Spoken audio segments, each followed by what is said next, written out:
There There he he is, the is. wonderful Mark Devlin. Good morning to you, Mark.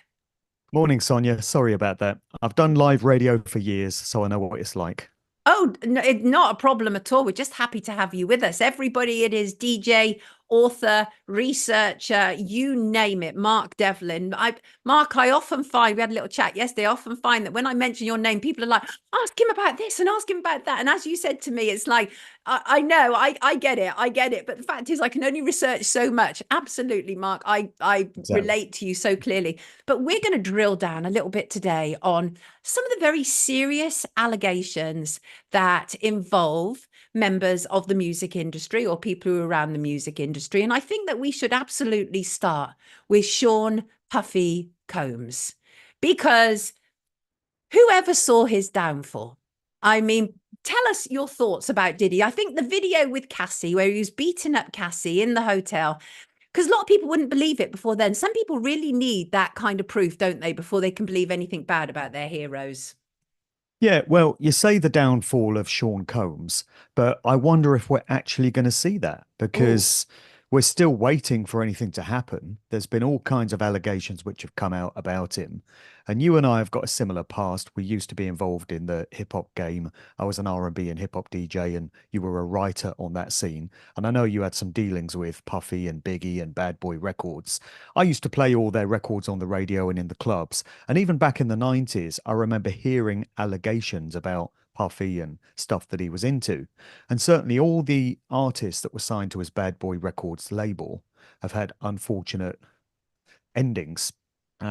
Some quite extreme ones in the case of Biggie, and Black Rob is now deceased, and so is Craig Mack. And many of the other artists that were signed to his label ended up broke. They turned to religion. That tells you something. They become bloody Christian ministers or Jewish rabbis or whatever.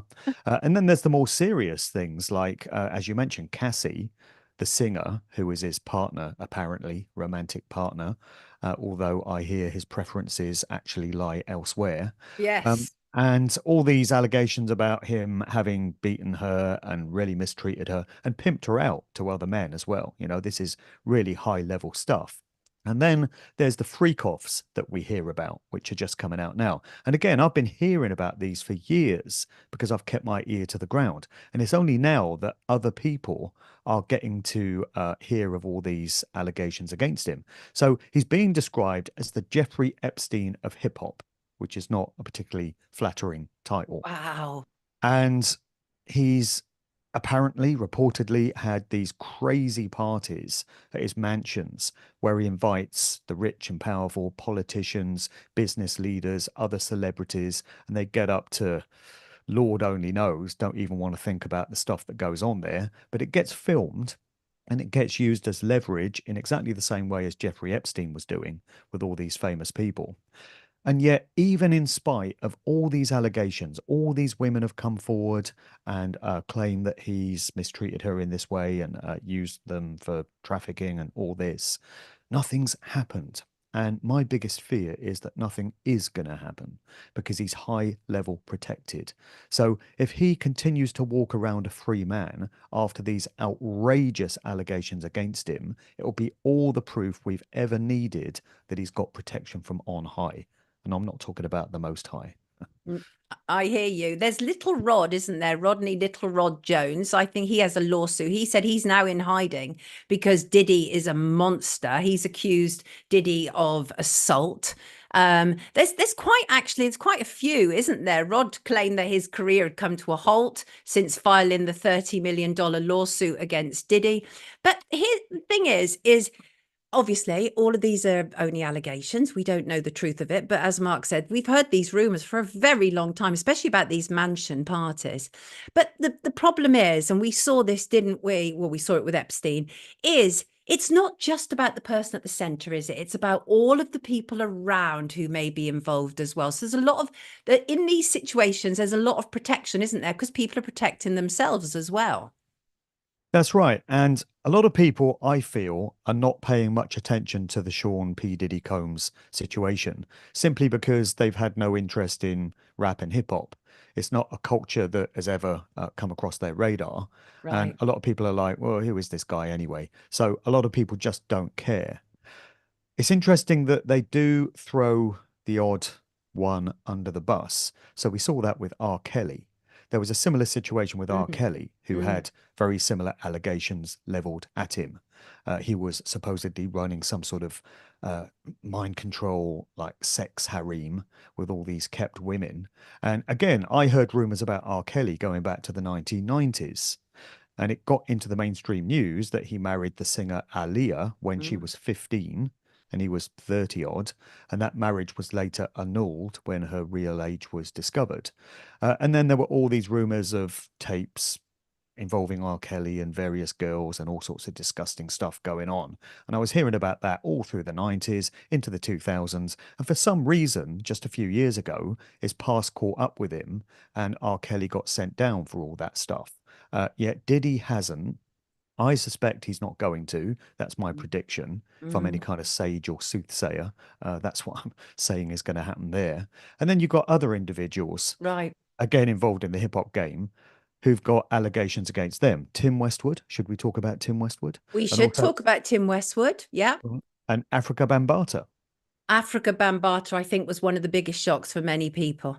And whichever one you want to start with, Mark, the floor is yours. I mean, what links all these characters is that they all come out of the hip hop and R&B game. And again, I know that people that aren't interested in that music might sigh and their eyes glaze over and they think, so what? But this is important stuff.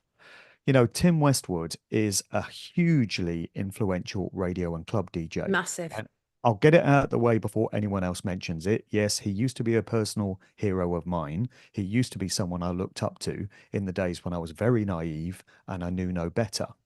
But he wielded incredible power within the UK hip hop scene. He was basically a gatekeeper. He was put into BBC Radio 1. He Right. was on there for almost 20 years, 19 and a half years. And then for some reason, very quickly, he was got rid of. So it's almost as if something was about to break about him and they got rid of him in the wake of the Savile scandal, because the last thing the BBC needed was more scandal. So there's all kinds of allegations from women against Tim Westwood about how he sexually molested them when they were very young. Apparently, there's an investigation by the Metropolitan Police, which is ongoing. Apparently, there's a separate investigation by the BBC, which is ongoing. So that will go well then. The Met Police one has been running for 2.5 years at a cost of, it's in the millions. Mm. And yet he's still walking around a free man. He's still going to Nigeria regularly to play gigs out there in Lagos, and doing gigs in South London. And nothing seems to have changed in his world, you know? I don't know. Maybe you can correct me, Sonia, but I thought when there's a police investigation against you and there are serious allegations, you're told not to leave the country. Is that right? Well, I think that generally applies. I'm shocked to hear you say that he is leaving the country. That's a surprise to me because obviously you only have to look at any. I mean, these are serious allegations, right? These aren't just like, something petty or something. These are very serious sexual allegations about him of a certain nature. So I'm surprised that he's able to keep jaunting backwards and forwards. But the BBC inquiry, they say, is delayed because the police investigation is still ongoing. And I want to just come back to something you said, and that is, I don't think we can underestimate, for those of us who were there, who saw it, how powerful he actually was in the music industry at one stage. I worked with Max and Dave, who were essentially his opposition, hip His hop rivals. opposition, Yeah. right? His rivals, and very much so. And on Westwood's word, Max and Dave would be denied access to certain artists and certain Also, DJ 279 used to say the same 279. thing. Big 279 up, on Choice Steve. FM. Yeah. Yes, absolutely. Same thing, right? And that is, He used to and complain to me about the same thing, about how Westwood was so powerful that he would block his access to certain artists just on his say so. 100%. And he also used to do it with me. Me and him had a big falling out. Not that we were ever friends, but I ran a record label called Go for the Juggler, and I had PLZ signed to it and DJ Pogo. And And you know, the thing is, I just didn't like the way he conducted himself, the way he, at the time he was at Capital Radio, and there was no doubt whatsoever that he was deciding who was going to get any airtime and who wasn't. And I fell foul of him, and so he kind of took it out on my artists, which is just weak stuff. And what I loathed about him was the kind of complete false impression of who he is. He's a vicar's son, a very middle class vicar's son, and he came over as if he'd been born and raised in the Bronx. And all of that kind of stuff was really off-putting to me.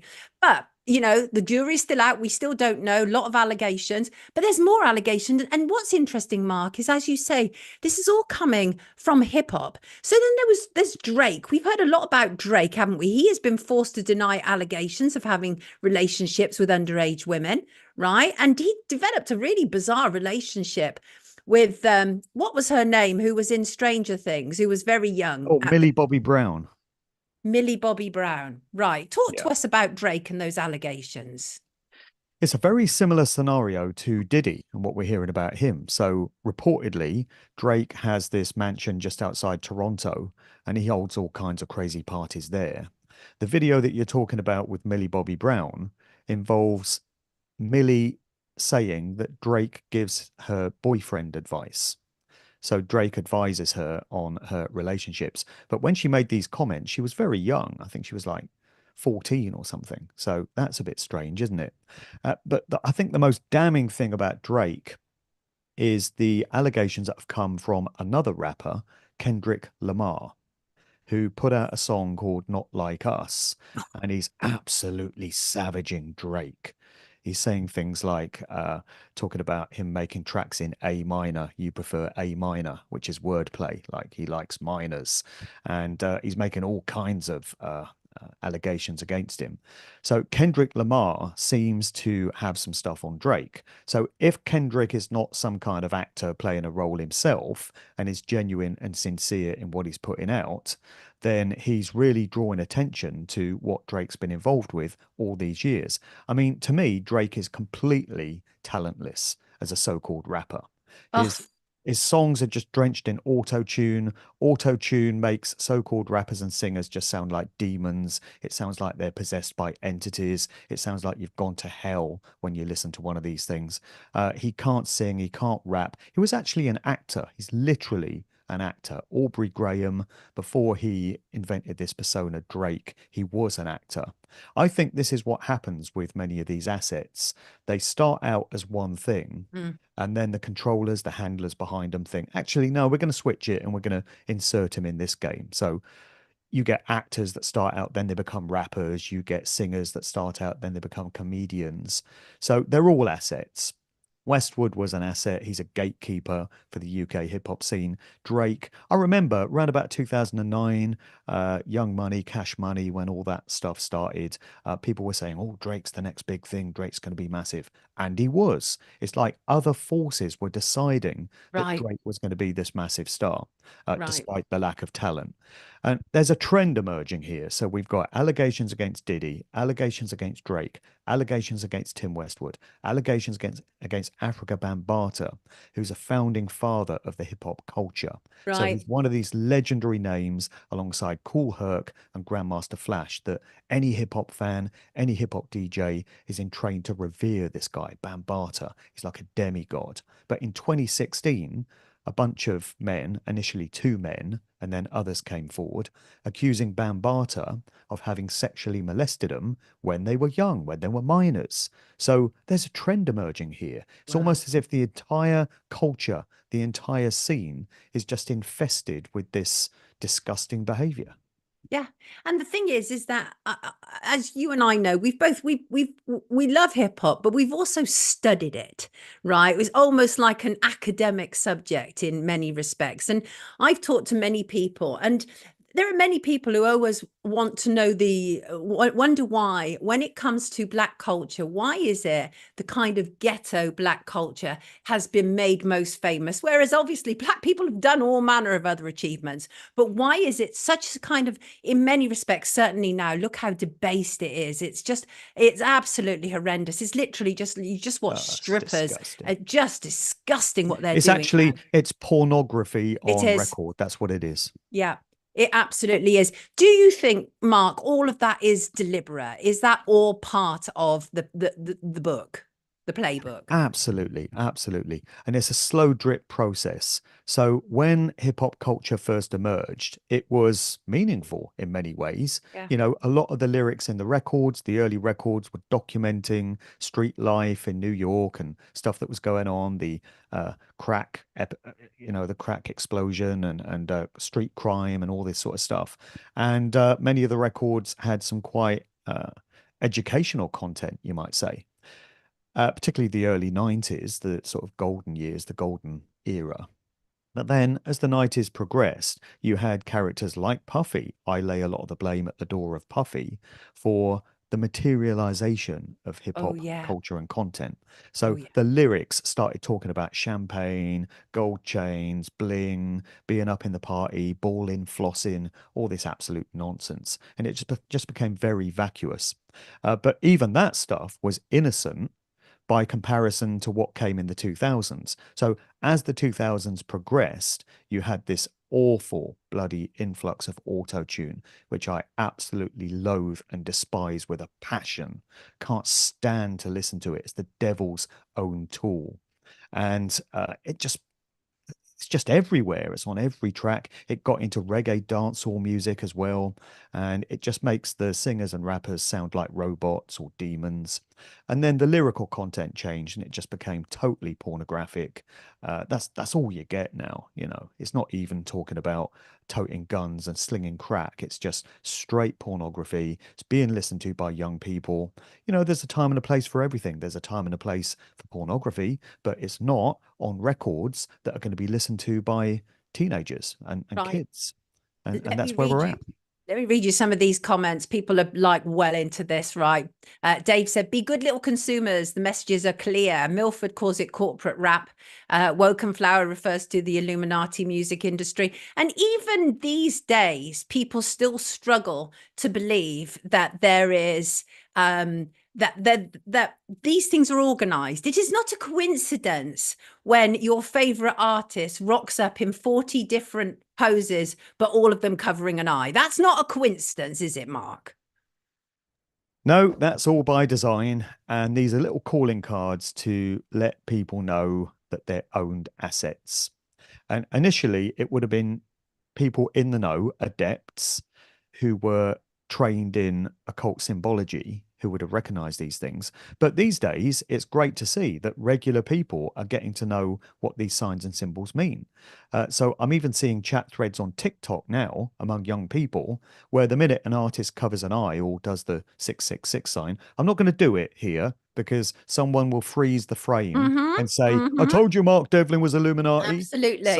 so you can research the signs and symbols. But the minute an artist does that, thankfully, people now are all over it and they're like, Illuminati, yeah, he's owned, you know, he's controlled. People are So onto it. And they sometimes are. you can't help doing stuff like that, right? Sometimes you can't help doing stuff like that. But it's whether if you do it kind of like on repeat rotation. And the thing is, these artists all know what it's about. I mean, Beyonce's assistant went into court and said she was a witch, for goodness sake, and Yeah. talked about how extensively she was involved in like dark arts, right? Mark, I have to ask you this. I know the only reason I'm going to ask you this is you did make a comment about this on X the other day, but people are asking me in the comments, what does Mark think about Oasis? Oh, my days. Well, Well, yeah, go on.